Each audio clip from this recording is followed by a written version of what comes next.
Okay, good afternoon class. Start करें बेटा कल वाले से। बाकी सब कहाँ हैं? पानी भी नहीं।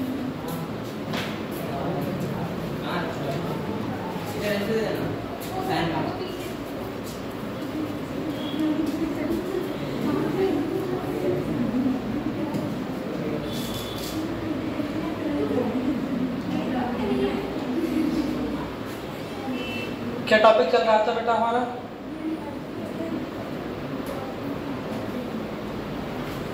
कैटलिस्ट। कैटलिस्ट का कौन सा चल रहा था?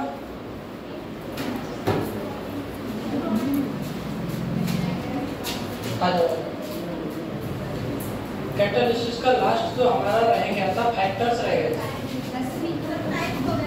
फैक्टर्स रह गए थे ना बेटा। फैक्टर्स में आपका जो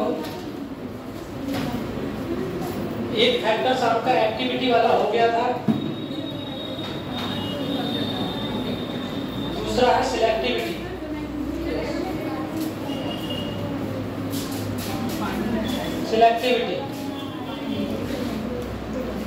सिलेक्टिविटी का मतलब होता है एक पार्टिकुलर कैटलिस्ट जो होता है एक पार्टिकुलर रिएक्शन के लिए ही सिलेक्टिव होता है। अगर आप कहें कि एक ही कैटलिस्ट विभिन्न प्रकार की रिएक्शन के लिए यूजफुल हो जाए तो यूजफुल नहीं होगा। ये इसकी स्पेसिफिक कैरेक्टरिस्टिक्स भी है और फैक्टर्स भी है। ठीक है, इसको हम एग्जाम्पल के माध्यम से समझेंगे। जैसे कि हमारा कार्बन मोनोऑक्साइड हाइड्रोजन से रिएक्ट होके कॉपर कैटलिस्ट की प्रेजेंस में HCl फॉर्मिक एसिड का फॉर्मेशन करता है। ठीक है, सेकेंड टर्म पे कार्बन मोनोऑक्साइड प्लस 2H2, ठीक है, हाइड्रोजन इसमें भी है, कैटलिस्ट चेंज हो जाएगा। ठीक है, यहाँ पर हो जाएगा आपका कॉपर ऑक्साइड Cr2O3। ठीक है, फिर आपका क्या बनेगा बताओ? 2H2 है, CO2 है, मीथेन। ये तो रिएक्शन बहुत सिंपल है, बताओ करके।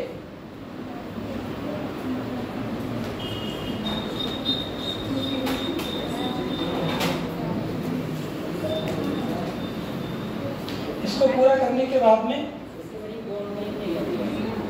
नहीं, ये हमारा कैटलिस्ट ही रहेगा ना। ये तो कैटलिस्ट है, इसमें कोई चेंज नहीं होगा, हमें इससे करना है। ठीक है, इसमें कॉपर और जिंक ऑक्साइड मिक्स है। ठीक है, फिर एक आपका और आएगा कार्बन मोनोऑक्साइड 3H2। ठीक है, 3H2 और फिर आपका जो रहेगा निकेल कैटलिस्ट। इनसे देखो, आपका सिलेक्टिविटी का मतलब यही है कि एक पार्टिकुलर कैटलिस्ट एक पार्टिकुलर रिएक्शन के लिए एप्लीकेबल होता है, स्पेसिफिक होता है। हमारा देखो टर्म हाइड्रोजन है, दोनों में रिएक्टेंट कार्बन मोनोऑक्साइड है। कैटलिस्ट डिफरेंट होने के बावजूद जो इसके प्रोडक्ट हैं वो डिफरेंट हो जाएंगे। ठीक है, जैसे कि यहाँ पर आपका CH3OH मेथिल अल्कोहल बन गया। ठीक है, हाइड्रोजन 4 है, 314 और CO4। ठीक है, कैटलिस्ट की प्रेजेंस से रिएक्शन चेंज हो गई। इसमें आपका CH4, ठीक है, CH4 और H2 हो 6 हाइड्रोजन, 4 to 6 CO और C। ये सिलेक्टिविटी है, सिलेक्टिविटी ऑफ द कैटलिस्ट की ये है। तो यही तो आपको पहचानना है। वहां पर 3 रिएक्शन थी जी। निकेल, निकेल कैटलिस्ट होता है जैसे प्लेटिनम होता है। ठीक है, वहां पर 3 रिएक्शन दी हुई होंगी, उसमें से एक रिएक्शन डिफरेंट होगी, तो आपको पहचानना है। ठीक है, सेम कंडीशंस की होंगी, कौन सी सिलेक्टिविटी को रिप्रेजेंट कर रहा है, कौन सा एक्टिविटी को रिप्रेजेंट कर रहा है। नोट कर लो बेटा।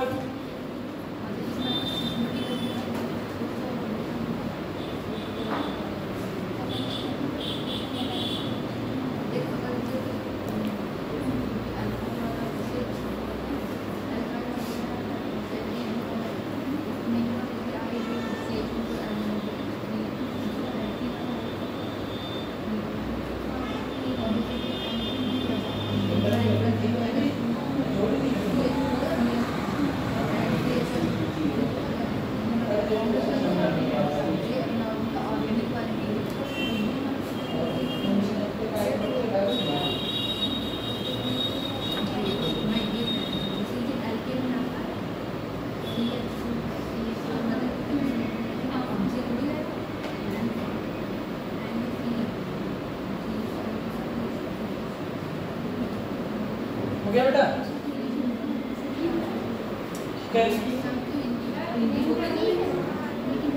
हम लोगों ने देखो होमोजीनियस कैटालिस्ट पढ़ लिया, हेटेरोजीनियस कैटालिस्ट पढ़ लिया, ठीक है। इसके बाद में आपके जो और भी कैटालिस्ट आते हैं, ठीक है, जैसे कि आपका positive catalyst,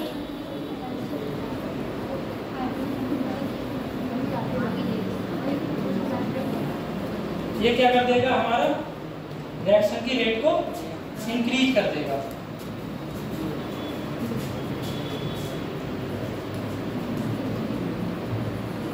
increase reaction of rate, ठीक है, रिएक्शन की रेट को इंक्रीज कर देगा। इसका एक एग्जाम्पल भी लिख दे रहा है, ज्यादा नहीं लेंगे समय इसमें, ठीक है। इसका एग्जाम्पल जैसे कि आपका 2SO2 वही वाला पुराना वाला ऑक्सीजन से लेके प्लेटिनियम या वैनेडियम पेंटा ऑक्साइड की प्रेजेंस में 2SO3, भाई इसमें हम क्या मिला देंगे तो ये हो जाएगा,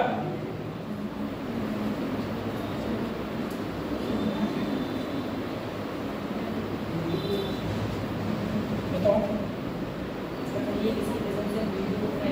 B2O5 कैटलिस्ट वैनेडियम पेंटा ऑक्साइड। जैसे मान लो ये 3 दी हुई है और ये डिफरेंट होगी कोई सी, मतलब कैसे डिफरेंट, इसमें हम डिफरेंस कैसे ढूंढेंगे? इसमें सिलेक्टिविटी को और एक्टिविटी को रिप्रेजेंट, जैसे मान लो ये 2 रिएक्शन दी हुई है, नीचे आपके ऑप्शन आ गए, फर्स्ट ऑप्शन आ गया आपका फैक्टर्स का, एक्टिविटी का, जैसे which type of reaction show, मतलब जो इस प्रकार की रिएक्शन जो है ये रिएक्शन क्या शो करती हैं, एक्टिविटी। दूसरा ऑप्शन आ गया सिलेक्टिविटी, ठीक है। तीसरा ऑप्शन आपका आ गया बोथ, ठीक है। और डी ऑप्शन चाहे नन समझ लो या कोई और सा भी ऑप्शन हो सकता है नहीं, केवल एक नहीं दी हुई होगी वहाँ पर 2 दी हुई होगी। जब हमें सिलेक्टिविटी को इंडिकेट करने के लिए बोलेगा तो 2 दी हुई होंगी, जिस तभी तो हम पहचान पाएंगे, एक से नहीं कर सकते ना। एक से तो कि कैटालिस्ट से कि हाँ रिएक्शन की रेट बढ़ रही है या कम हो रही है, उसकी प्रेजेंस का पता चलेगा, सिलेक्टिविटी का पता नहीं चलेगा। सिलेक्टिविटी का पता तभी चलेगा जब आपकी 2 रिएक्शंस होंगी, ठीक है। फिर आता है ध्यान आपका नेगेटिव कैटालिस्ट,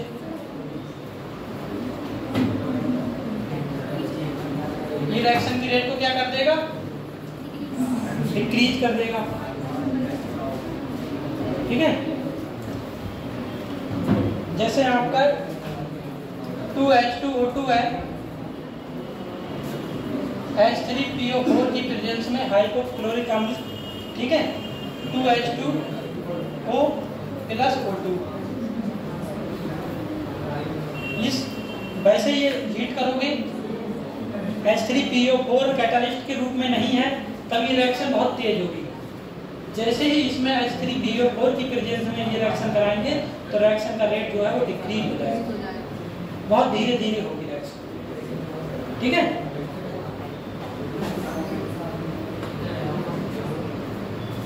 नेक्स्ट आपका आता है प्रोमोटर्स,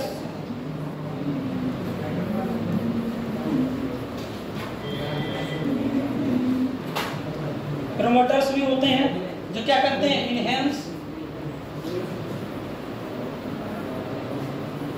इनहेंस करते हैं ऑफ द कैटलिस्ट के लिए, इनहेंस द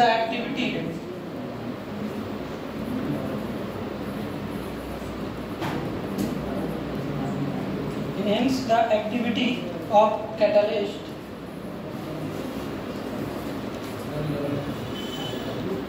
प्रोमोटर्स अलग से इनहेंस और बढ़ा देते हैं। जैसे रिएक्शन जो हो रही है कैटलिस्ट की प्रेजेंस में जितनी भी हो रही है वो हो रही है, लेकिन इन प्रोमोटर्स की थोड़ी सी मात्रा मिला देंगे तो वो और तेजी से होने लगे, प्रमोट कर देंगे। इसका मतलब ये है प्रमोट कर देंगे। जैसे कि आपने पढ़ा होगा हैबर प्रोसेस में, आपने देखा होगा नाइट्रोजन 3H2 किसके चूर्ण में बनता है, आयरन की उपस्थिति में बनता है, ठीक है, 2NH3 बनता है, इसमें आयरन क्या है आपका कैटलिस्ट है, और इसी में हम मोलिब्डेनम ऐड कर देंगे तो ये प्रोमोटर का काम करेगा। सपोज करो जैसे कि ये रिएक्शन केवल आयरन एमओ नहीं है, ठीक है, तब ये रिएक्शन हमारी होती है मान लो 50 सेकेंड में।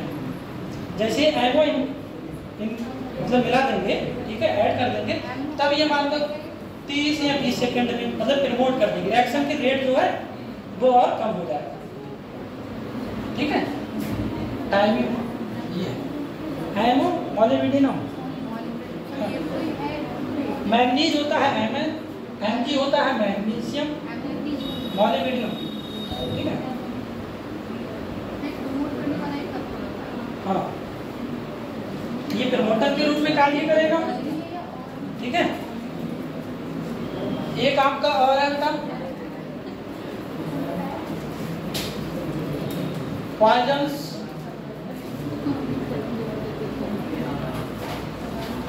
कुछ पॉइजन्स भी होते हैं जो डिक्रीज कर देते हैं। देखो प्रमोटर्स एनहांस द एक्टिविटी और पॉइजन्स जो होते हैं डिक्रीज कर देते हैं एक्टिविटी को।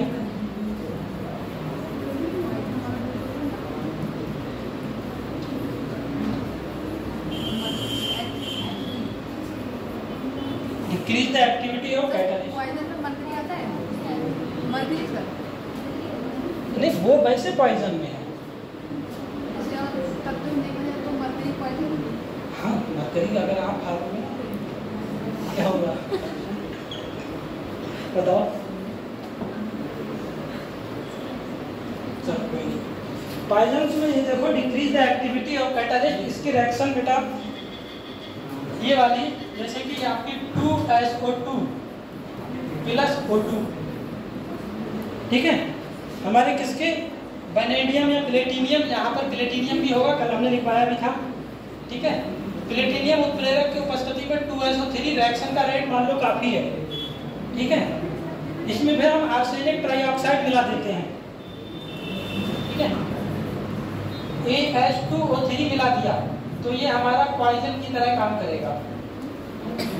मतलब इसकी जितनी भी रिएक्शन की रेट होगी तो और कम हो जाएगी, इसमें ज्यादा हो जाएगी।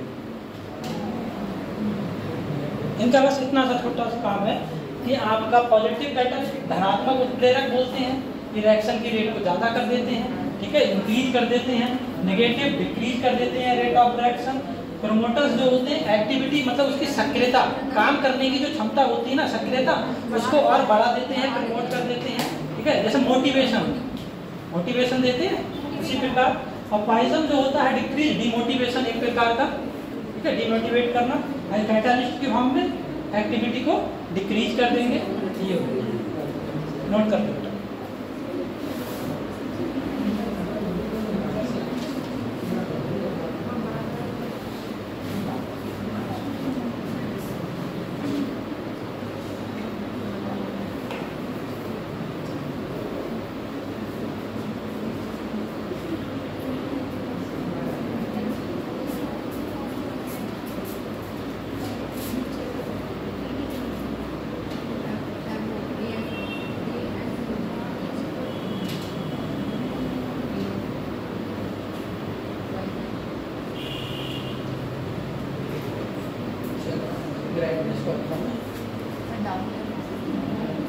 डाउन है, लगा तो है। डाउन है सर, ब्राइटनेस कम कर रखी है। कम कर रखी है इसलिए डाउन ना हो। अच्छा लेकिन जब वीडियो डालेंगे तो सही रहेगा। इसकी आईसाइट बहुत तेज है ना लोगों की, जैसे कम में देख लेते हैं।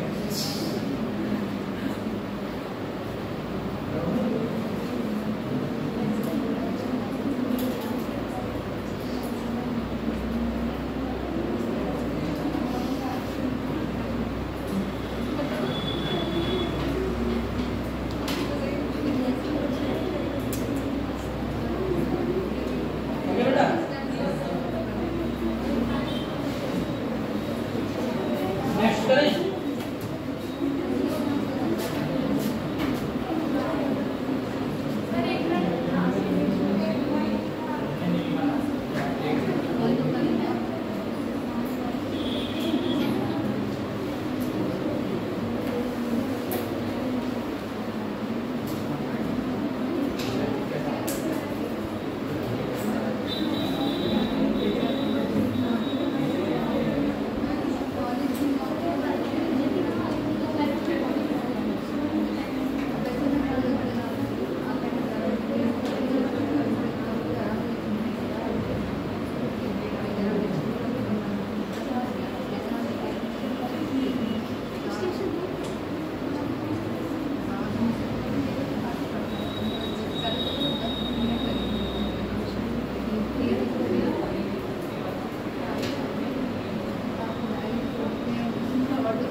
हो गया ठीक।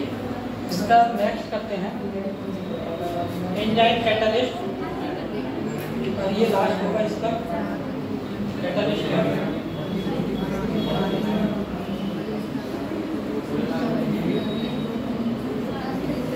इसको बायोकेमिकल कैटालिस्ट भी बोलते हैं।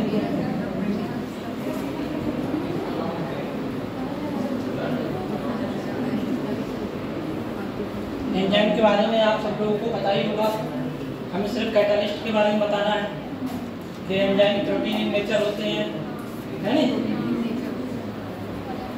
और क्या करते हैं? नाइट्रोजिनस कंपाउंड होते हैं। एंजाइम नाइट्रोजिनस कंपाउंड होते हैं, प्रोटीन इन नेचर होते हैं। अगर जिस भी रिएक्शन में आपका ये है तो इसमें से कुछ ना कुछ आता जरूर है नहीं? इम्पोर्टेंट इसमें हम डायरेक्ट देखते हैं एग्जाम्पल, आपका सुक्रोज, ठीक है, C12 H22 O11 plus H2O, यानी कि हाइड्रोलिसिस होता है किसकी प्रेजेंस में, और जाके हमारा क्या बनेगा फिर?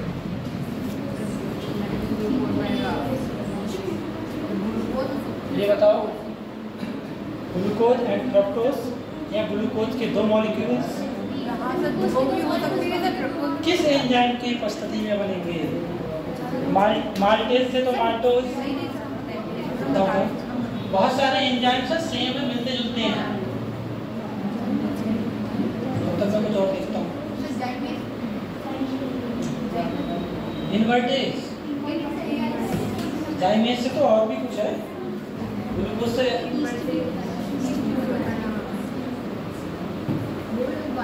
Invertase enzyme, glucose and fructose.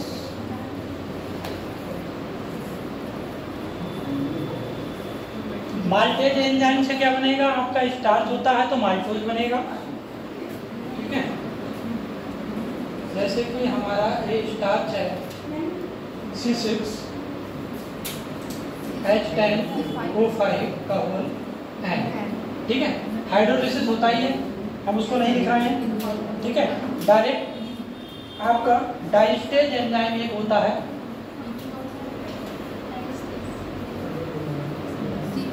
ठीक है, जो हमारा कन्वर्ट करता है माल्टेज में C12H22O11 में, मतलब माल्टोज में।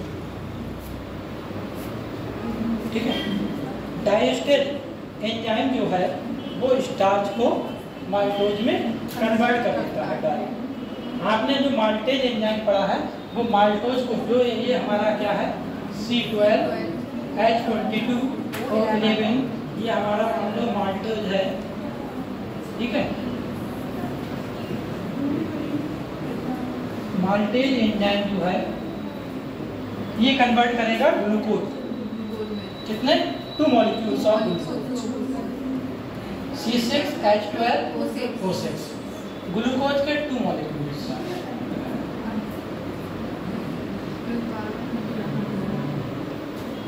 ठीक है, अब मिल्क को कौन सा एंजाइम करेगा? आपका यूरिया का फार्मूला क्या होता है बेटा? NH2CO NH2 होता है। ठीक है, कौन सा एंजाइम? यूरिएज। और सबसे पहला सिंथेसाइज इनऑर्गेनिक कंपाउंड कौन सा है? सबसे पहला इनऑर्गेनिक कंपाउंड जो संश्लेषण हुआ था, मतलब सिंथेसाइज हुआ था, यूरिया। बहुत आता है कंपटीशन में। ठीक है, NH2CO NH2 है जो हमारा कन्वर्ट होगा अमोनिया में, अमोनिया के 2 मॉलिक्यूल देगा। ठीक है, और कार्बन डाइऑक्साइड को रिलीज करेगा। ठीक है, नेक्स्ट हमारा मिल्क जैसे आता है, आपका मिल्क पता ही होगा। मिल्क से क्या बनता है? कर्ड बनता है। किसके प्रेजेंस में? लैक्टोबैसिलस। पूरा नाम। ठीक है, अब आपके 2 एग्जाम्पल हैं जो इम्पोर्टेंट हैं आपके।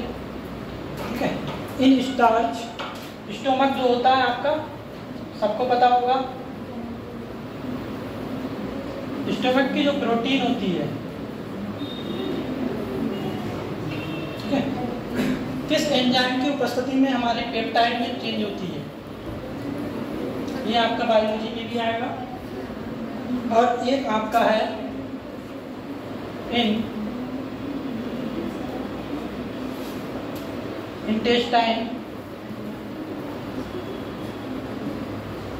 इंटेस्टाइन जो प्रोटीन है, इसलिए मैंने पूरा लिखा है बेटा, प्रोटीन केवल ना लिख के। स्टोमक की प्रोटीन अलग और इंटेस्टाइन दमाग की प्रोटीन अलग, किस एंजाइम की उपस्थिति में अमीनो एसिड में बनेगा? आपने ये बताया कि प्रोटीन की सबसे छोटी यूनिट अमीनो एसिड होती है। अमीनो एसिड से बड़ी यूनिट होती है पेप्टाइड होती है। डीएनए में आपने देखा होगा, स्ट्रक्चर ऑफ प्रोटीन पढ़ी होगी, अगर ब्रेक किया होगा आपने, प्रोटीन अमीनो एसिड सबसे छोटी यूनिट, उससे बड़ी पेप्टाइड। ठीक है, फिर और आएगा, फिर आएगा प्रोटीन। और अमीनो एसिड तो बहुत प्रकार के हैं, लाइसिन, ग्लाइसिन। ठीक है, तो इसमें बताओ बेटा, स्टोमक में पेप्टाइड और इंटेस्टाइन में प्रोटीन, अमीनो एसिड में चेंज होगी। इंपॉर्टेंट है दोनों, जर्नल या वैसे आपका ये यूरिया वाला भी, ये तीनों बहुत इंपॉर्टेंट है। कोशिश करिए थोड़ा सा माइंड को चलाइए, माइंड चलता कहाँ क्यों? आप लोग इतने आगे चल रही, माइंड चल गया।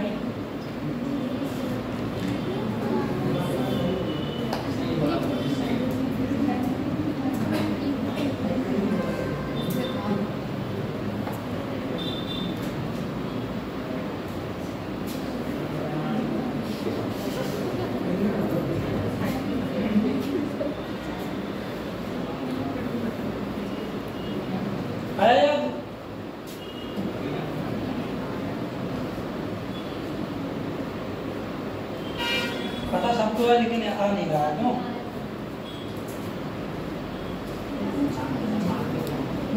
पेप्सिन, पेप्सी तो पी होगी बहुत, क्यों है? पेप्सी पीते तो कहाँ जाता है? स्टमक में जाता नहीं जाता है? अब वो कन्वर्ट कर देता है पेप्टाइड में। ऐसे याद करें कैप्सिन है, और ये पेनक्रियाटिक ट्रिप्सिन। ट्रिप्सिन एंजाइम होता है, वो अमीनो एसिड को कन्वर्ट कर देता है प्रोटीन को डायरेक्टली बिना पेप्टाइड में कन्वर्ट हुए। समझे? जैसे आप चाहते हैं बरेली आप जाओगे तो उस पर लिखा हुआ होता है टिकट पे वाया भौजीपुरा होता है। अगर बरेली आप जाओगे तो टिकट होता है तो उस पर लिखा है किधर से होके जाओगे, वाया भौजीपुरा है। तो इसी प्रकार इसमें प्रोटीन से डायरेक्ट अमीनो एसिड में, बीच की पेप्टाइड से कोई मतलब नहीं रहा। वैसे हम रेगुलर फॉर्म में जब तोड़ेंगे तो पेप्टाइड से फिर प्रोटीन में आएगा, उस अमीनो एसिड में आएगा।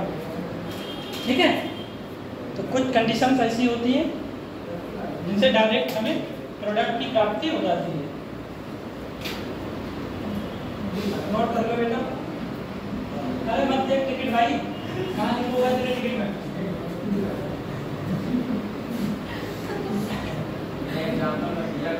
अच्छा, कहाँ का टिकट है, कहाँ से आता है बता। हमने एग्जाम किया खरीदी का तो 1.5 टनपुर का, वहाँ से भटक गया क्या?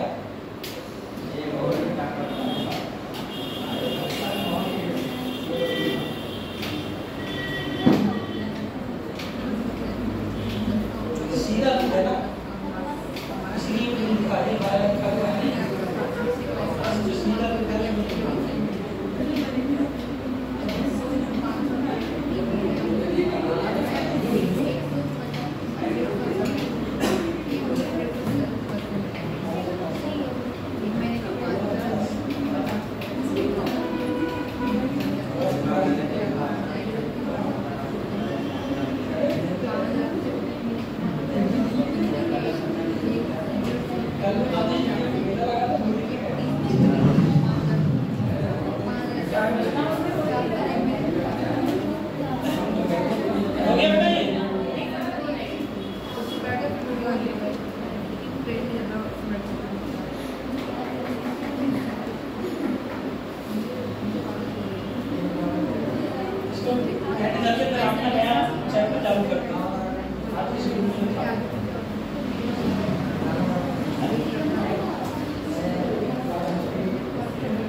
हो गया?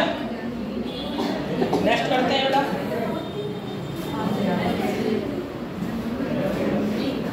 कैरेक्टरिस्टिक्स करते हैं इसकी।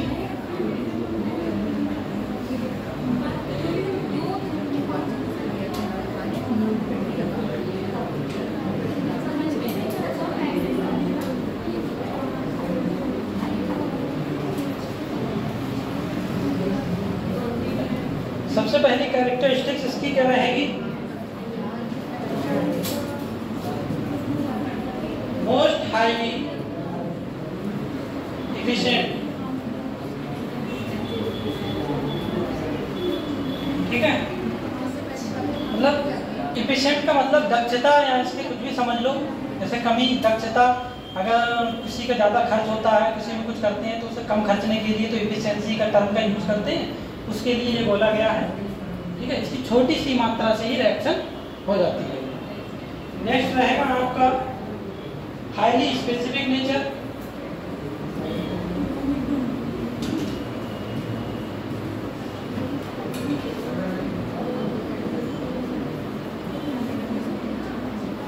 हाईली स्पेसिफिक नेचर, जिस तरीके से सिलेक्टिव पार्ट थे ना, सिलेक्टिविटी को हमने एंजाइम को रिप्रेजेंट किया था, उसी प्रकार ये भी स्पेसिफिक नेचर को रिप्रेजेंट करता है। मतलब एक आपका पदार्थ है C6H12O6, ग्लूकोज को हम 3 फॉर्म में तोड़ सकते हैं। ओनली ग्लूकोज हमारा लैक्टेट के रूप में रहेगा, एंजाइम चेंज हो जाएंगे और प्रोडक्ट भी चेंज हो जाएंगे। ठीक है, जैसे कि जाइमेज एंजाइम, जाइमेज एंजाइम की प्रेजेंस में ग्लूकोज से क्या बनता है, एथिल अल्कोहल बनता है। ठीक है, या इथेनॉल C2H5OH और साथ में क्या बनेगा 2CO2। ठीक है, प्लस 2CO2 C2 यहाँ पर 2 4, इसका मतलब 2 बचे, वो यहाँ पर लगा। ठीक है, फर्स्ट रिएक्शन ये हुई। आपने नाम सुना होगा एस्परजिलस नाइजर। ठीक है, इसकी प्रेजेंस में सिट्रिक एसिड बनता है, नींबू में सबसे ज्यादा होता है ना, वही CH2OH C OH बाद में आएगा सबसे। ठीक है, C फिर OH का whole twice COOH dot C2CH2 OH। ठीक है, COOH ये सिट्रिक एसिड रहेगा, COOH सिट्रिक एसिड। और एक है आपका बेसिलस एसिटोलैक्टम।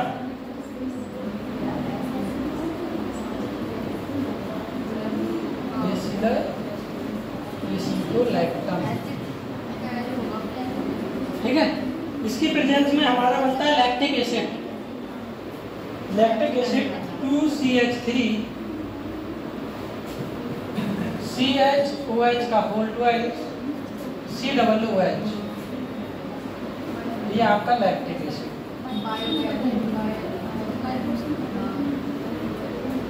ठीक है, वैसे हम अलग अलग 3 रिएक्शन होती है, हमने ग्लूकोज से ही तीनों बनती, तो हमने ग्लूकोज को केवल एक ही फॉर्म में लिख दिया है,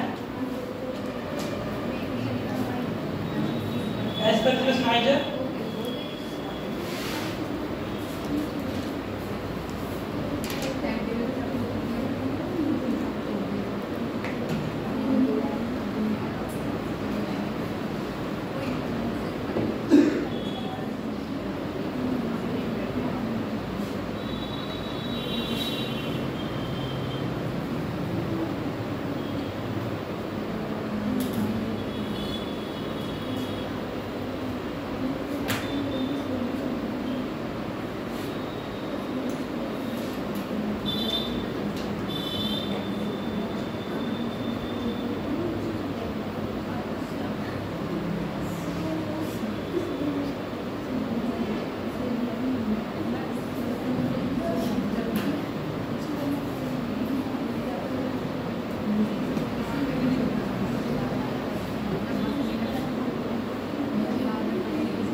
इसके बाद में नेक्स्ट आपका पॉइंट रहेगा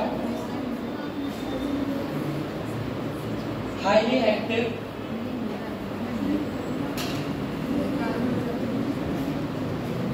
अंडर ऑप्टिमम टेम्परेचर।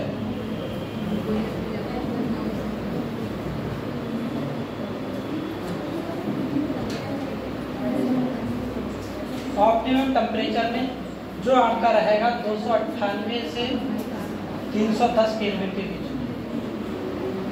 ठीक है, और हमारी जो बॉडी है 310 केल्विन तक कैटेलाइज हो जाती है। फोर्थ नंबर का 5 है बेटा, ज्यादा नहीं, highly active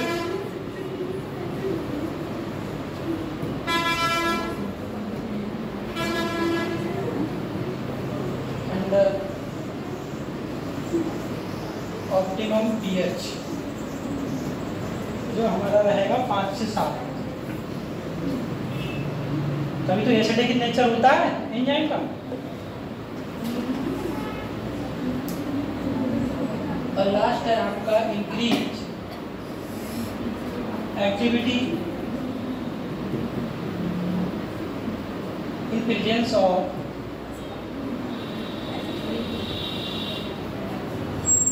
activators and coenzyme. इसके बाद में मैं ऊपर लिख दे रहा हूँ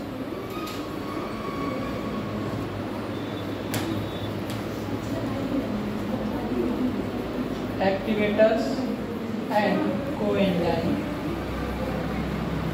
एक्टिवेटर्स हमारे कौन से होते हैं, जैसे कि आपके मेटल आयंस जितने भी आपके होंगे, पहचानने की जरूरत नहीं, मेटल आयंस जो भी हो क्वेश्चन में हो तो वो समझ लो एक्टिवेटर्स हैं, ठीक है। Sodium ion, magnesium ion, aluminium, copper ion, +2 होता है, +3, मैग्नीज भी होता है, कोबाल्ट भी होता है, ETC कर लो। और कोएंजाइम में आपके आ जाएंगे विटामिन,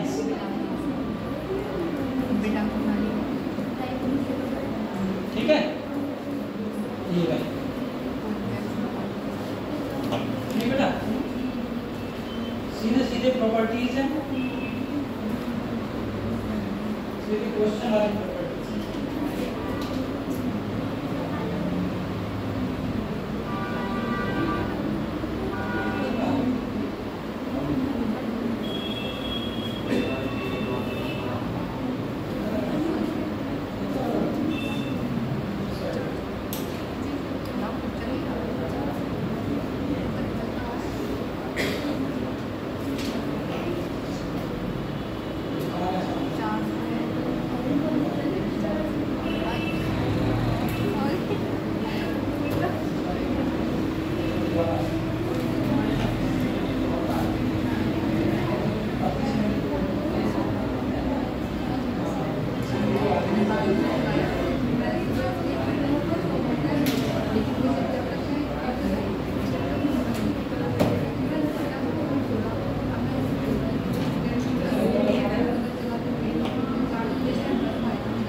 चैप्टर पे आते हैं बेटा।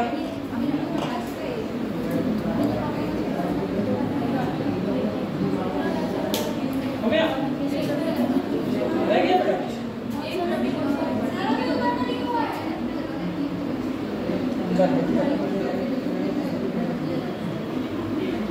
सीधी सीधी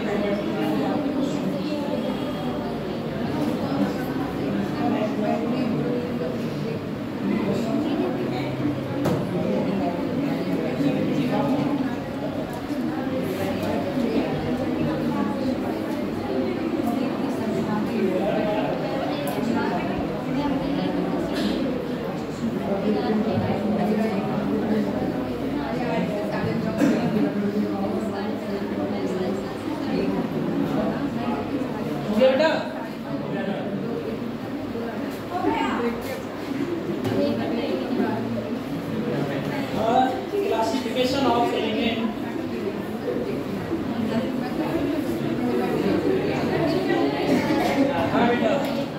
classification of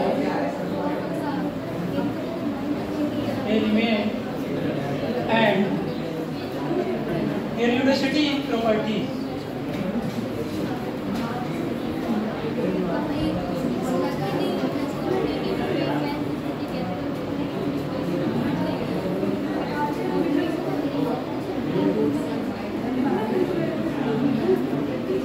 ये आपका चैप्टर है, ठीक है बेटा। Classification of elements and periodicity in properties. Elements का क्लासिफिकेशन किस प्रकार हुआ है, कहाँ से शुरुआत हुई है, किस तरीके से विभिन्न वैज्ञानिकों ने अपने अपने मतों के अनुसार एलिमेंट्स को, ठीक है, पीरियोडिक टेबल के फॉर्म में दर्शाया था। ये सब है। फिर इसकी प्रॉपर्टीज है, ये भी इसमें आएगा। आज का हमारा जो रहेगा मेन पार्ट इतना, क्लासिफिकेशन ऑफ एलिमेंट्स, ठीक है, न्यू चैप्टर रहेगा।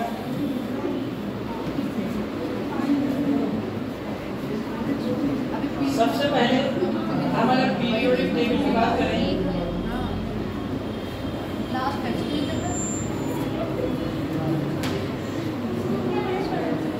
देखो बेटा, अभी तक आपकी चल रही थी फिजिकल केमिस्ट्री, ठीक है, फिजिकल केमिस्ट्री आपकी हो गई है कंप्लीट।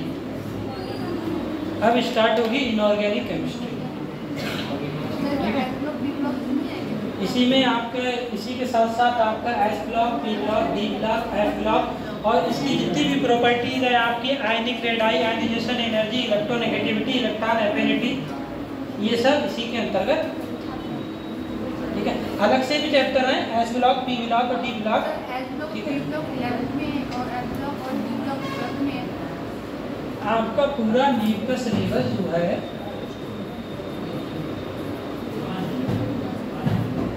11 प्लस 12 का ही तो आएगा। टोटल 30 चैप्टर्स हैं आपके नीट के सिलेबस में, दोनों का कंबाइन होके आएगा। ऐसा तो नहीं है कि आपका 11 और 12 से हट के आएगा।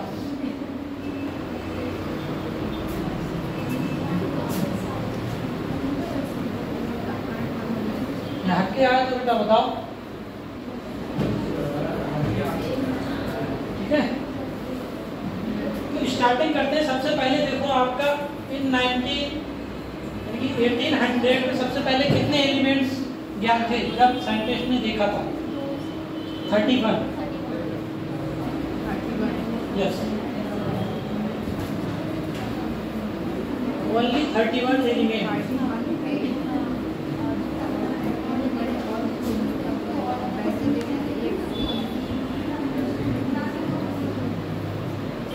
सबसे पहले जब शुरुआत हुई थी केमिस्ट्री में, इनऑर्गेनिक केमिस्ट्री, जब हम मतलब केमिस्ट्री की स्टार्टिंग में कि एलिमेंट्स देखे गए कौन सा क्या है क्या नहीं है, तो पता चला कि 1800 तक हमारे 3100 एलिमेंट्स जो है, 31 एलिमेंट्स, ठीक है, जिनकी जानकारी प्राप्त हुई थी। धीरे धीरे और एलिमेंट्स आते गए। देन आफ्टर दिस, इस तरीके से कर लो,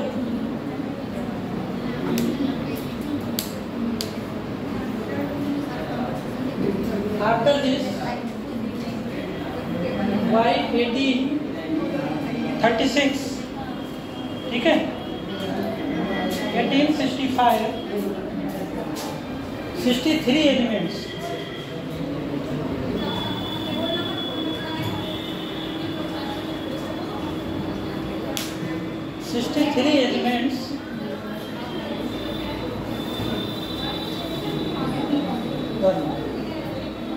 शुरुआत में 1800 में 31 एलिमेंट्स थे। इसके बाद में एलिमेंट्स की और जानकारी प्राप्त हुई। फिर पता चला कि 1865 तक 63 एलिमेंट्स को हम जानकारी प्राप्त कर चुके हैं, ठीक है। अगर हम प्रेजेंट की बात करें, प्रेजेंट टाइम में कितने टोटल एलिमेंट्स हैं? क्या आते आते सांस ले लो, बैठ लो आराम से। प्रेजेंट टाइम में टोटल एलिमेंट्स कितने हैं हमारे बेटा? प्रेजेंट टाइम में कितने एलिमेंट्स हैं? 118 है, 118 है, जिसमें से 118 एलिमेंट्स में से एट प्रेजेंट टाइम 114 एलिमेंट्स, मतलब 114 एलिमेंट्स की जानकारी प्राप्त हो चुकी थी। बाकी के जो 4 थे वो माइन मेड थे, मतलब कुछ साइंटिस्ट ने अपने आप से खोज लिए, बना लिए थे लैब में।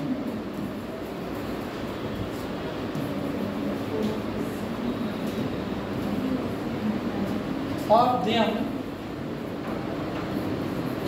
the recently discovered element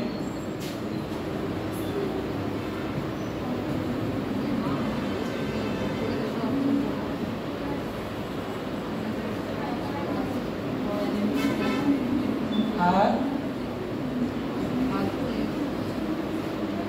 man-made। मतलब टोटल एलिमेंट्स हमारे 118 हैं।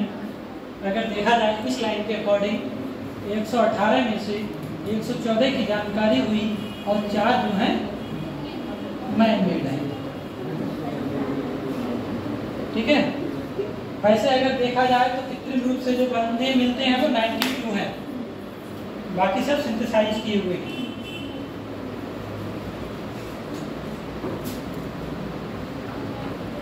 ये तीनों पूरी आपके एनसीईआरटी की लाइन्स हैं।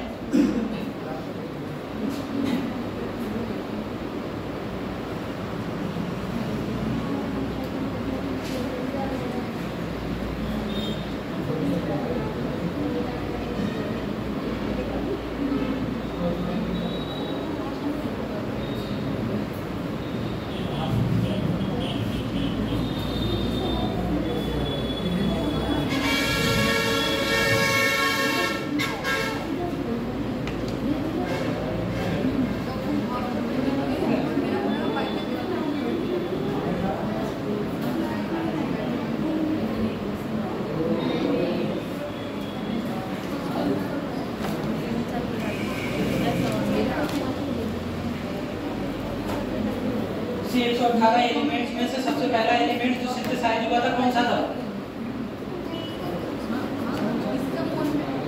फर्स्ट कंपाउंड सिंथेसाइज हुआ था आपका, अभी बताया था, यूरिया। यौगिक है, एलिमेंट्स नहीं। हो गया बेटा? अब मेन हम पीरियोडिक टेबल के जो साइंटिस्ट ने दी थी अलग अलग एक समूह किसने दिया था?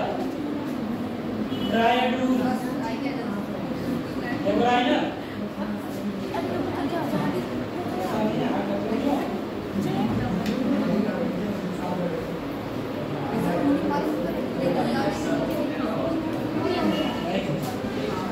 हर जगह ये सब काम नहीं करेगा बेटा,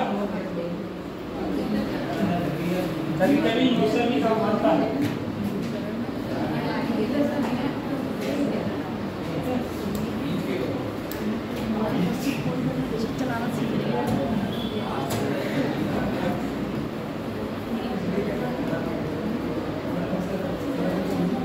डेबोराइनर्स, ट्राइड्स,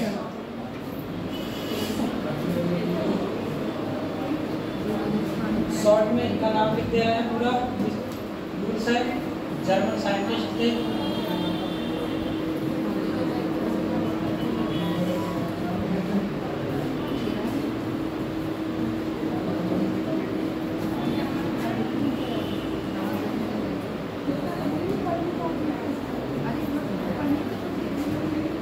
और इन्होंने ये दिया था 1829 में, 1829। ठीक है, इस रूल्स के अकॉर्डिंग क्या है हमारा एरिथमेटिकल मीन, इससे आपको सब समझ में आ जाएगा। दो लाइन है एकदम।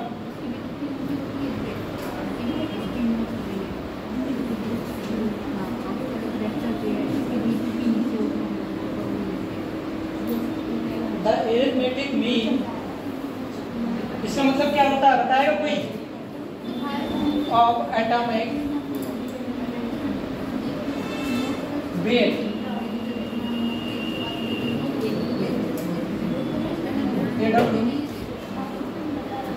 First and third element is nearly equal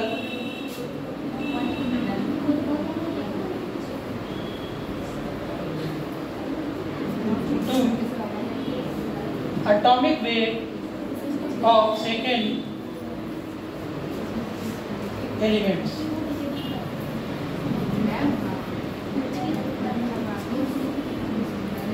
डेबोराइनर जो थे उन्होंने कहा था हमारा जो फर्स्ट एलिमेंट है और थर्ड एलिमेंट है, ठीक है, उन दोनों का जो एटॉमिक वेट है उसका योग यानी कि अरिथमेटिक मीन, गणितीय समांतर माध्य जिसे कहते हैं, ठीक है, लॉजिकल, तो उसका वेट जो है सेकेंड एलिमेंट के बराबर आएगा, तो वो हमारा ड्राइड्स त्रिक समूह कहलाएगा।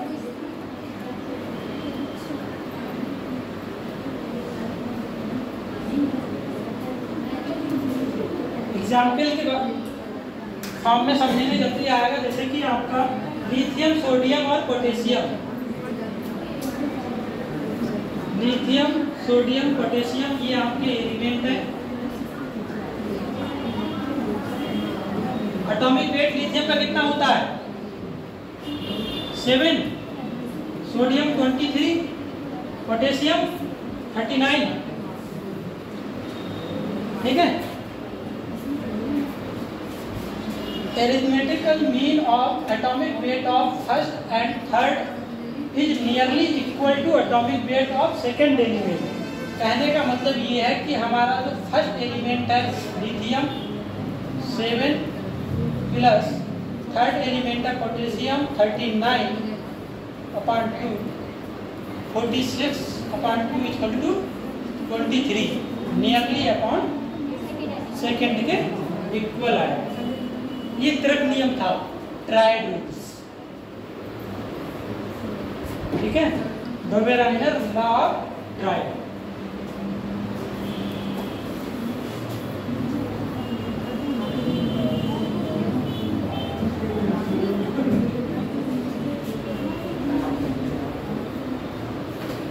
इस नियम के अनुसार फर्स्ट एलिमेंट थर्ड एलिमेंट की एटॉमिक वेट का योग का हाफ जो होगा वो सेकंड एलिमेंट के बराबर होगा,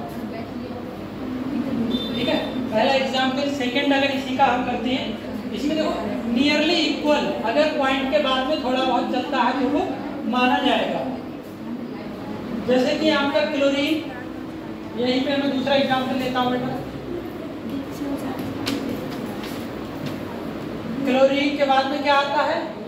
ब्रोमीन और आयोडीन। अब इनका एटॉमिक वेट क्या होता है? क्लोरीन का 35, ब्रोमीन का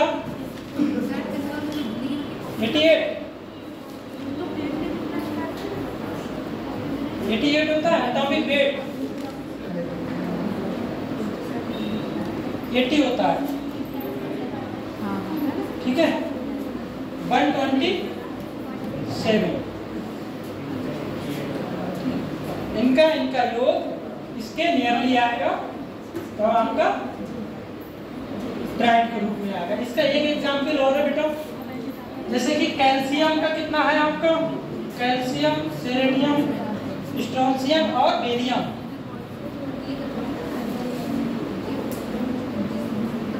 कैल्शियम का एटॉमिक वेट 40, स्ट्रोंशियम का 88 और इसका है 137। इसको ऐड करेंगे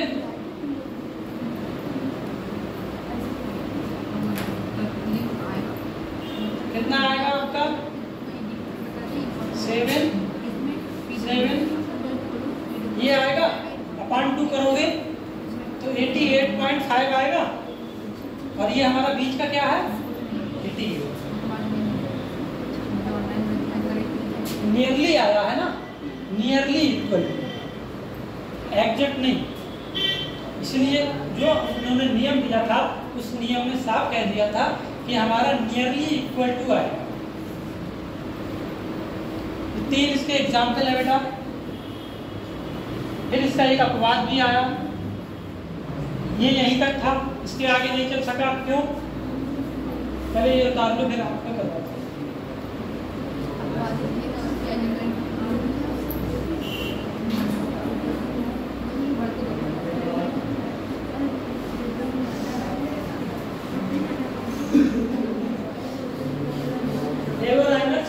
ट्राइड के कुछ डिमेरिट भी थे। मेरिट ये था कि सबसे पहले इन्होंने ही दिया था पीरियोडिक टेबल को फॉर्म में, जो एलिमेंट्स जो हमारे इतने ज्ञात एलिमेंट्स थे, ठीक है, 1829 तक हमारे कितने ज्ञात हो गए थे? 31 एलिमेंट्स जो ज्ञात थे, तो उनमें से उन्होंने क्या करा? इनको एक प्रॉपर्टीज के फॉर्म में, फिजिकल या केमिकल प्रॉपर्टीज के फॉर्म में निकाला, 3-3 के ग्रुप में बनाया। 3-3 के ग्रुप में निकाल के लिथियम सोडियम उन्होंने नियम दिया कि पहला और तीसरे का एटॉमिक वेट जो है इंक्रीजिंग एटॉमिक वेट के आधार पर इन्होंने बनाया था कि दूसरे उसका इक्वल जो होगा फर्स्ट और थर्ड का अरिथमेटिकल मीन बीच वाले के सेकंड के इक्वल होगा। ठीक है, हो गया ये। इसका डिमेरिट देखते हैं।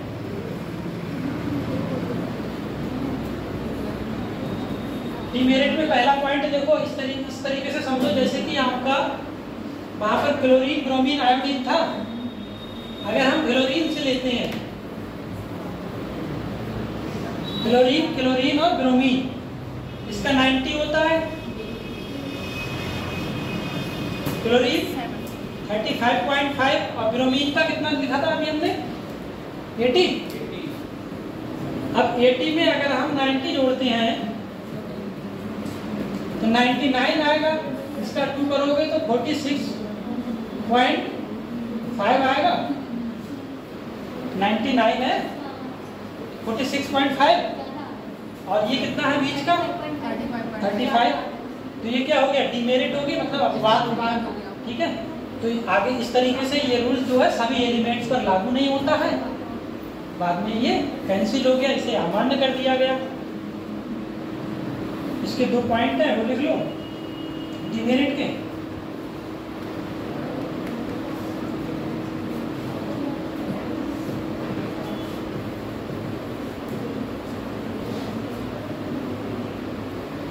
All the known elements, मतलब जितने भी ज्ञात एलिमेंट्स थे उस समय तक, ठीक है, could not, नमस्ते, be fixed in triad।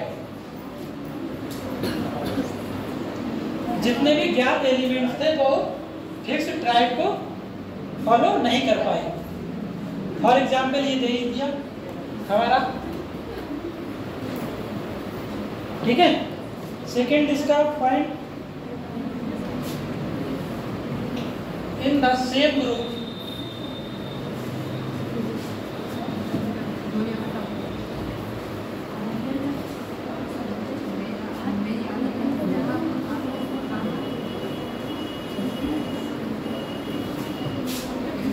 Same group के लिए ये एलिमेंट लागू नहीं हुआ। जैसे अभी एग्जाम्पल ले ही दिया था हमने, ठीक है, दोनों डिमेरिट को ये एग्जाम्पल फॉलो करता है। यहाँ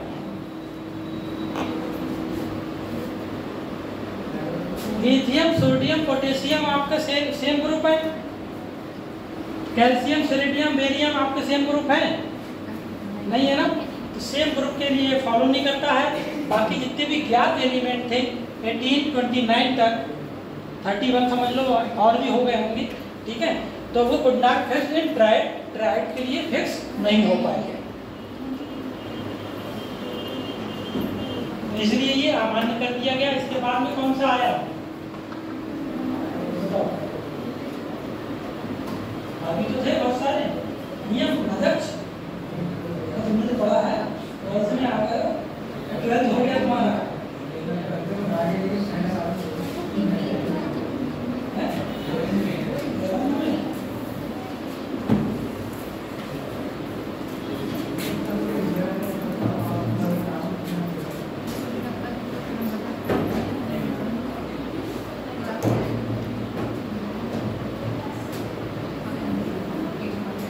इसके बाद में आपके न्यूलैंड्स ने एक नियम दिया था ऑक्टेट का, अष्टक, इसमें सारे गामा का कहानी चला था, म्यूजिक रूम। ये हो गया बेटा,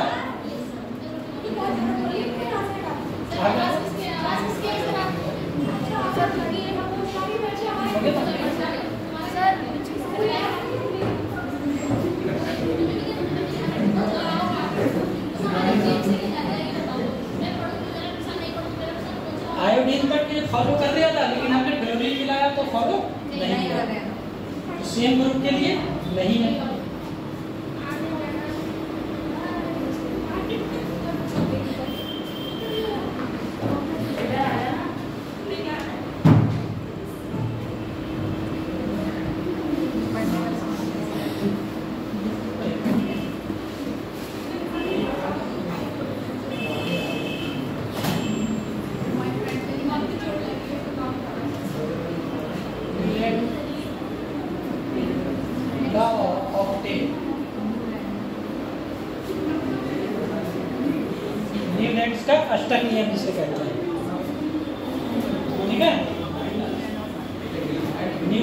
स्टेप, ठीक है, सही से लिख देंगे। और बताओ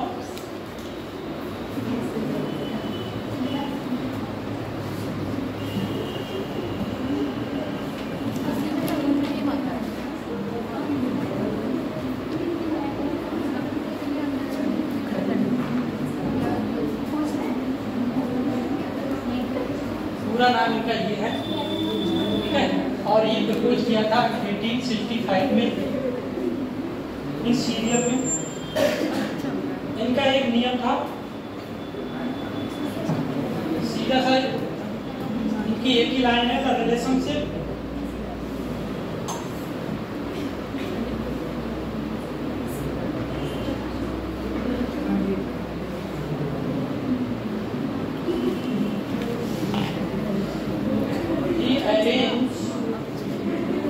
the element in increasing order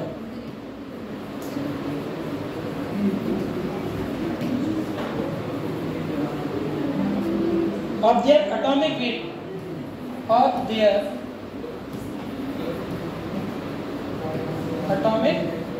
weight and noted that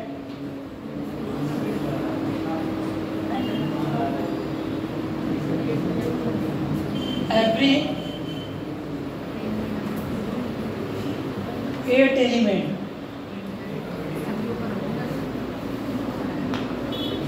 had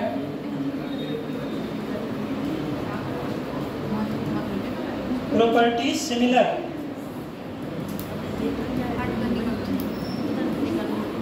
to the first element.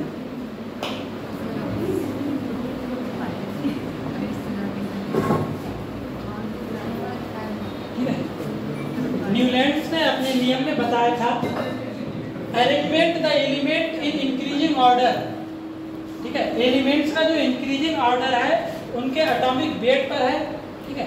Atomic weight पर इंक्रीजिंग ऑर्डर करने के बाद में उन्होंने देखा कि जो 8वां एलिमेंट आ रहा है वो फर्स्ट एलिमेंट के सिमिलर हो रहा है, just like a song of music, सारे गामों का धानी तो आ ही जाता है।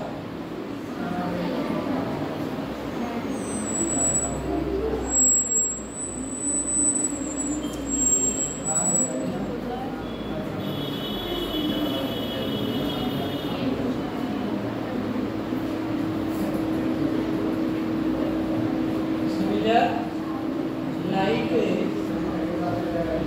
resemble the first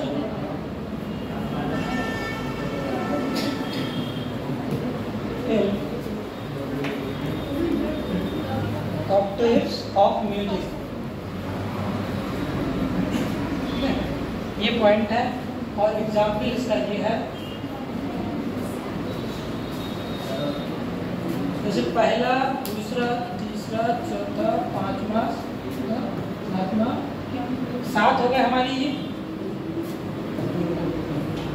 सा रे गा मा पा धा नी, फिर सा आएगा इधर आ जाएगा, ठीक है। यानी कि 8 समझ लो, 9, 10, 11, 12, 13, 14, फिर जो होगा 8वां यहाँ से काउंट करोगे आ जाएगा। जैसे कि यहाँ से शुरुआत हुई थी, दिख जाएगा lithium, barium, boron, carbon, nitrogen, oxygen, sorry chlorine, ठीक है। ऑक्सीजन के बाद में क्लोरीन तो फिर आएगा देखो लिथियम के बाद में सोडियम,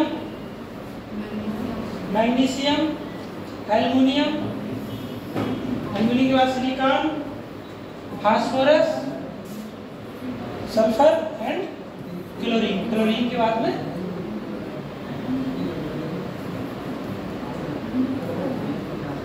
ठीक है। थ्योरम आ गया।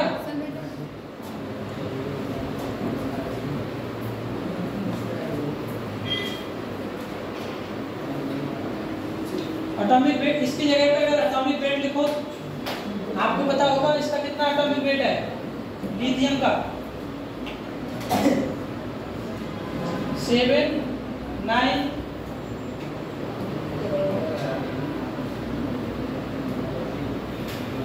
9, 7 बोरान का, ये इस तरीके से बढ़ते हुए ऑर्डर में, ठीक है।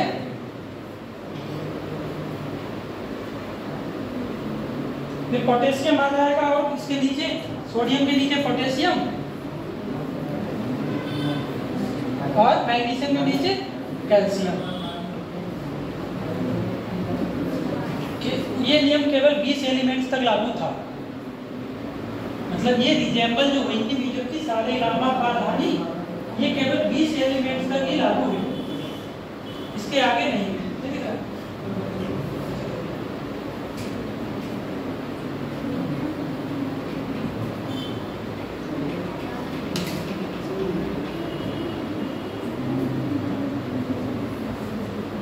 इसमें देखो यहाँ पर हमने नोबेल गैसेस नहीं लिखा है क्योंकि उस समय तक नोबेल गैस की खोज नहीं हुई थी, इसलिए नोबेल गैस का यहाँ पर नहीं दिया गया।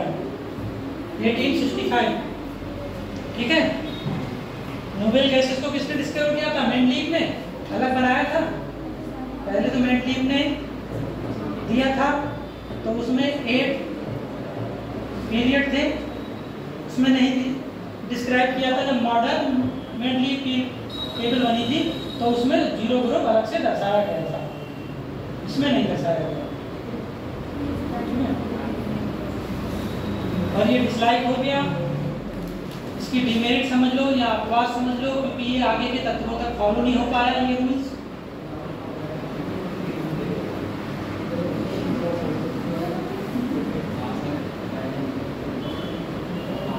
केवल 20 तत्व तक कैल्शियम तक ये फॉलो हो पाया था।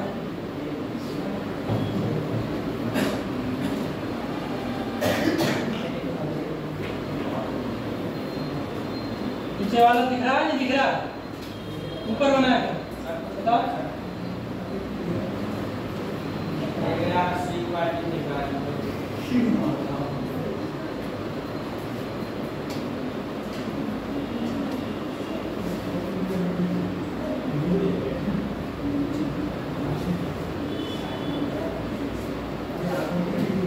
आप लोगों ने ये दो तो पढ़े होंगे, लेकिन इसके आगे वाला पार्ट नहीं पढ़ा होगा। पढ़े थे? मुझे भी ना पता कल क्या खाया था।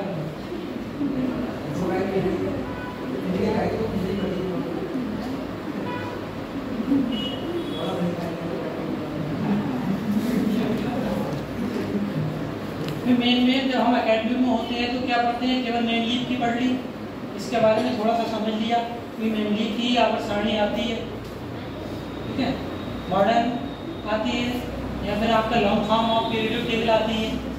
ये 3 चीज़ें होती हैं, इनके बारे में बताया जाता है। अगर कंपटीशन की बात करते हैं तो शुरू से आखिर तक संपूर्ण पढ़ना पड़ेगा। स्टार्टिंग कहाँ से ली? वैसे तो अभी 2 और साइंटिस्ट हैं, उनको तो मैंने बताया नहीं है। एक प्रॉस्ट है, ठीक है, वो सबसे पहले उन्हीं का ही नाम आता है, 1829 से पहले। फिर आएगा आपका, इससे पहले जो किया था उनका Lothar Meyer's curve. Lothar Meyer's का नाम सुना है? पीरियोडिक टेबल से संबंध में बताओ। ये हो गया सबका?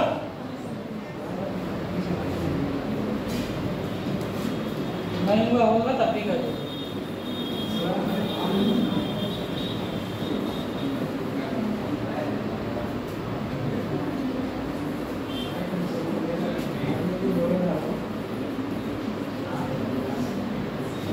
इनका नाम सुना है? पीरियोडिक टेबल के संबंध में लूथर मेयर्स का नाम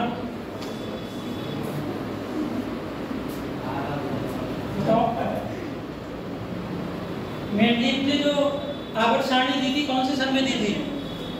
सेम यही है इनका भी, 1869।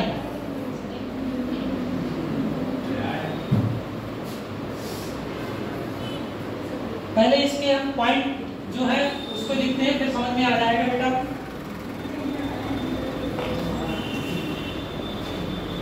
सबसे पहला पॉइंट जो है तो इसको इंडिकेट करता है, ये जो कर्व है ना, एटॉमिक वेट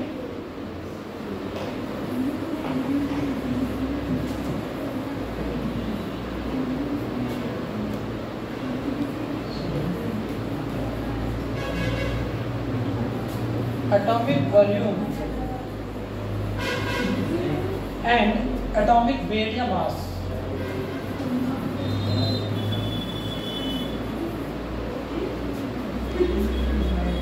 इनके द्वारा जो कर्व दिया गया है उसमें केवल बात की गई है एटॉमिक वॉल्यूम और एटॉमिक मास है, जो भी एलिमेंट्स ज्ञात हो गए थे उनके,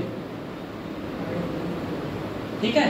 जो भी कर्व होगा उसमें जो शो होगा एटॉमिक वॉल्यूम और एटॉमिक मास के बीच में, इसका जो पॉइंट्स मेन है जिससे कर्व आपका निकल के आएगा, पहला पॉइंट इसका रहेगा एल्केली मेटल जितने भी थे,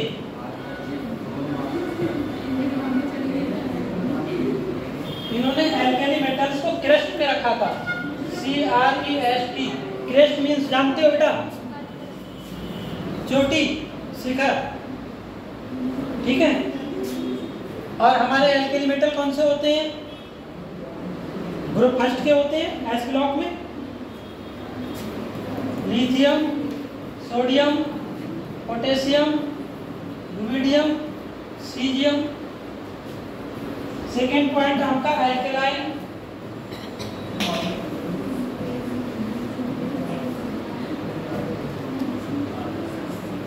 एल्केलाइन अर्थ मेटल जो भी थे, जो कर्व बनेगा at mid point,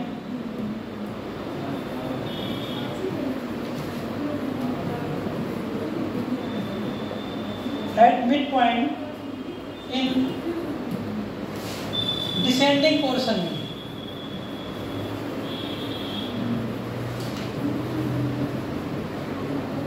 descending portion सबको पता होगा, ठीक है। डिसेंडिंग पोर्शन में एल्केलाइन अर्थ मेटल ग्रुप 2 के मेंबर जितने भी हैं आपके आ जाएंगे, ठीक है।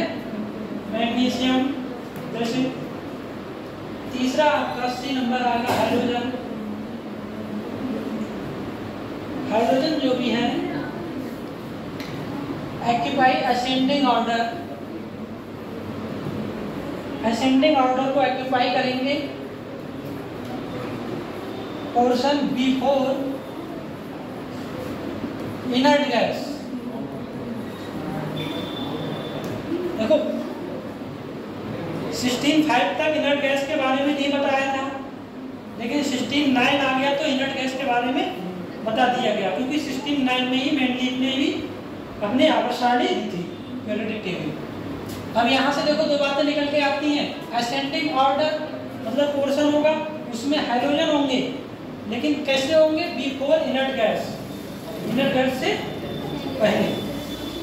और 3 पॉइंट इसका जो फोर्थ है, ट्रांजिशन एलिमेंट ये भी होंगे हमारे,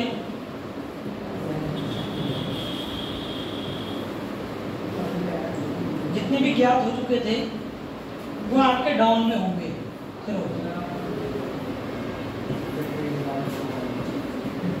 ये 4 पॉइंट्स हैं, नोट कर लो, फिर कर्व बनाते हैं।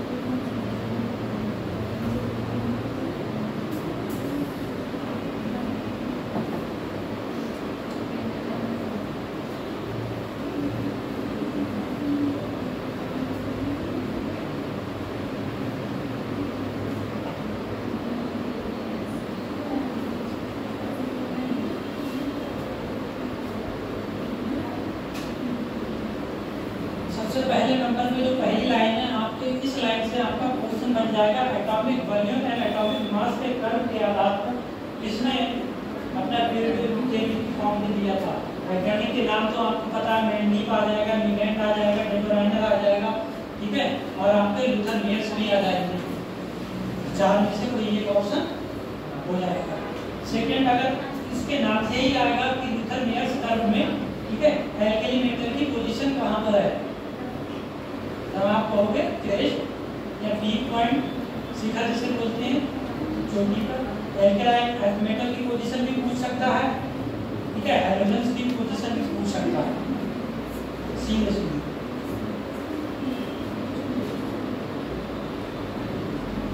थ्योरेटिकल आपका जो भी क्वेश्चन होता है सीधा बनता है। जैसे आपने देखा होगा कि मॉडर्न जो पीरियोडिक टेबल है वो किस बेस पर है,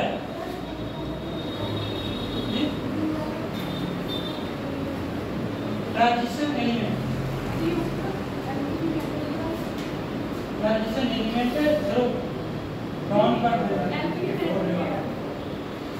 एल्कली मेटल के बाद में CrEST, तो ई के जगह पे थोड़ा वैसा हो गया, क्रेस्ट हम बोलते हैं।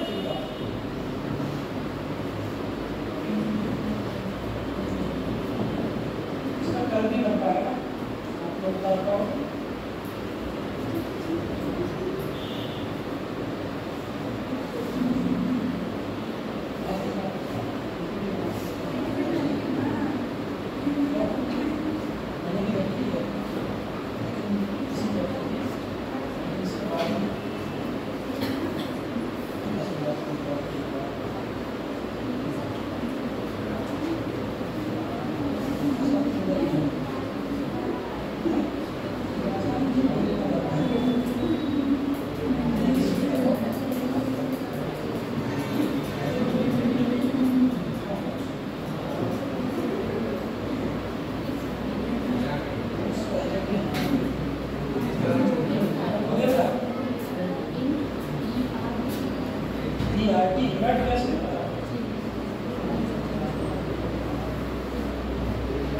हम तुम्हारी तरह तो सजा के तो लिख नहीं पाए, कर बनाते हैं। ठीक है बेटा, आपका इनर्ट गैस के बाद में ये है ट्रांजिशन एलिमेंट, ठीक है, ना दिखे तो इधर देख लो।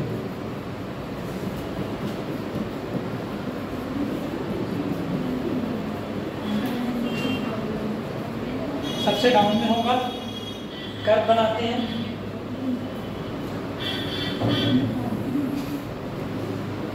सबसे पीक पॉइंट में हमारा क्या था,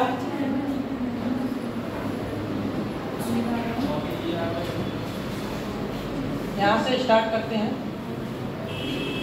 ठीक है।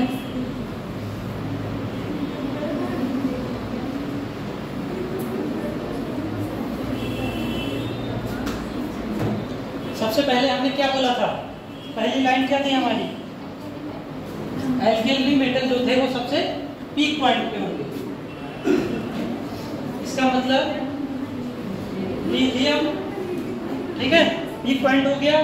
दूसरा पीक पॉइंट लिथियम के बाद में सोडियम, कैल्शियम, पोटेशियम, ऐसे ही ये कर्व बनता चला जाएगा, ठीक है। फिर नेक्स्ट हमने क्या बोला था, नेक्स्ट लाइन एल्कलाइन जो अर्थ मेटल है at mid point in descending order. Ascending और डिसेंडिंग स्टार्टिंग पॉइंट से देखो क्या आएगा,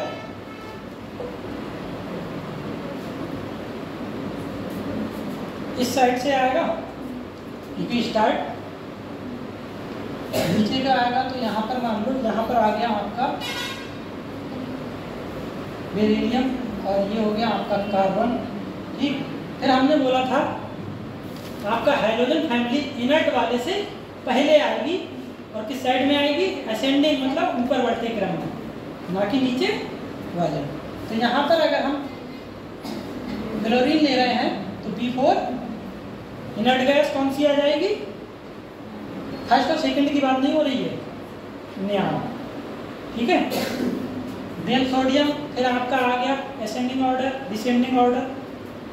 मैग्नीशियम, बेरिलियम था नीचे आते हुए, तो सोडियम से नीचे आते हुए मैग्नीशियम, कार्बन इधर आ गया, इधर आपका एल्युमिनियम आ गया, यहाँ पर आपका सिलिकॉन, फास्फोरस। फिर आपका जैसे कि यहाँ क्लोरीन है, यहाँ पर क्लोरीन किससे पहले आएगा, नियान के बाद में आर्गन,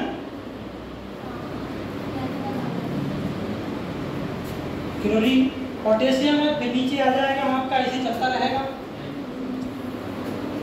और ऊपर चला जाएगा इस तरीके से।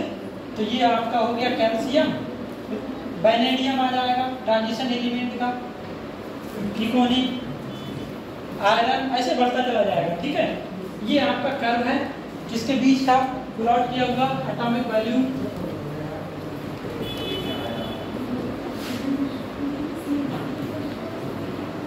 और एटॉमिक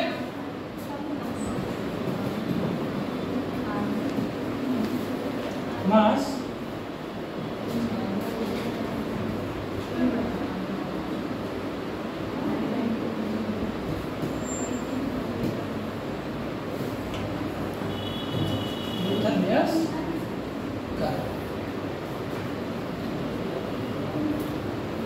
ठीक है बेटा, इस तरीके से उसमें अगर पहले कर्व बना देता तो आपको समझ में नहीं आता, इसलिए पॉइंट पहले लिखवा है जिससे कि आपको पता चलेगा बी पॉइंट में आपका हो गया लिथियम, सोडियम, पोटेशियम। ठीक है, और आपका जो नियान है और आर्गन है उससे पहले हमारा क्या है क्लोरीन, क्लोरीन नेक्स्ट आ जाएगा, इसलिए ब्रोमीन आएगा।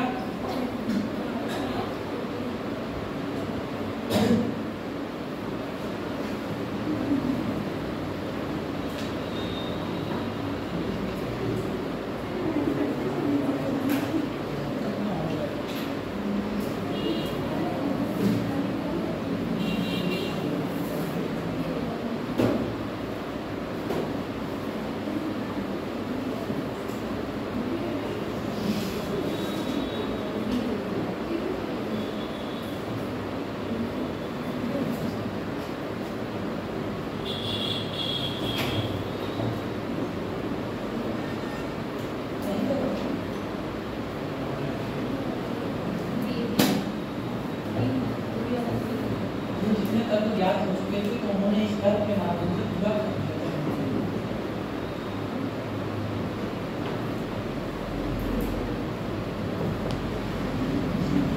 ये कैल्शियम है बेटा,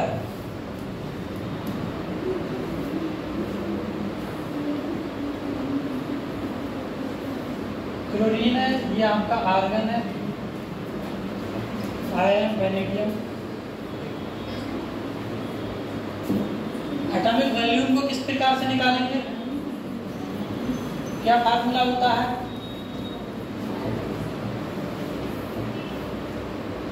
एटॉमिक मास या वेट अपॉन डेंसिटी।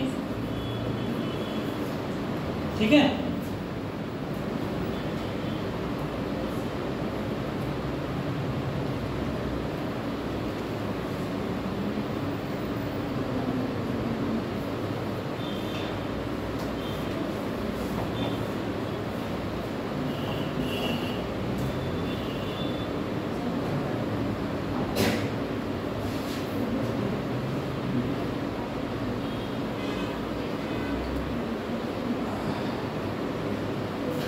अगर इस कर्व की अगर एक छोटे से पार्ट को तोड़ के देखेंगे हम ऐसा समझने के लिए,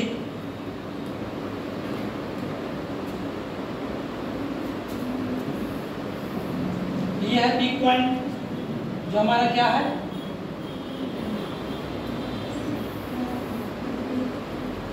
ये पीक पॉइंट एल्केली है। ठीक है, पीक पॉइंट से नीचे के डाउनवर्ड में ट्रांजिशन,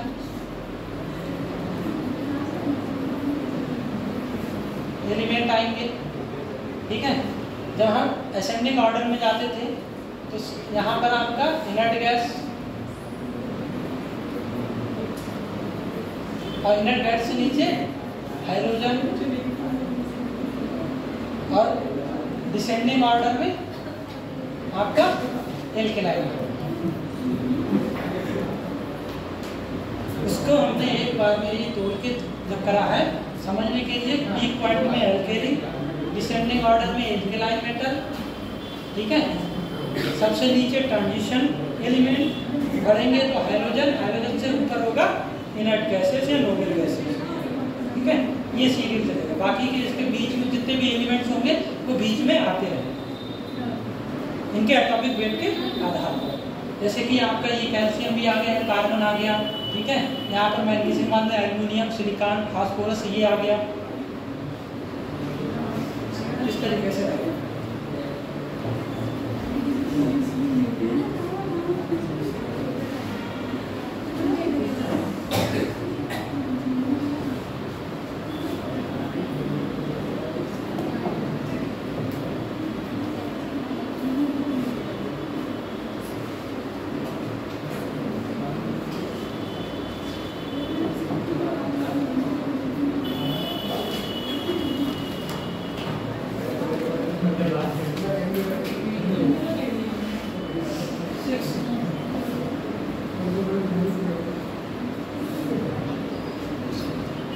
नोट कर लो बेटा,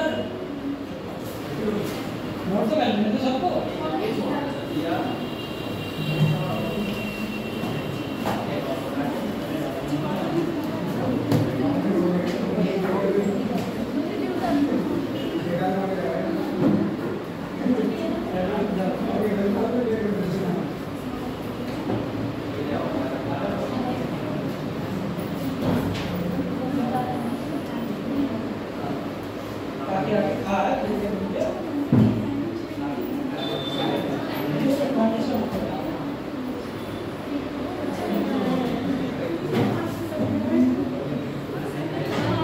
नेक्स्ट आपका जो भी रहेगा, इसके आगे का रहेगा मेनली पहली जो है पीरियडिक टेबल पूरी उसको डिस्कस करेंगे और उसके पॉइंट बाई पॉइंट को डिस्कस करेंगे। और कल 30 है ये, ठीक है बेटा।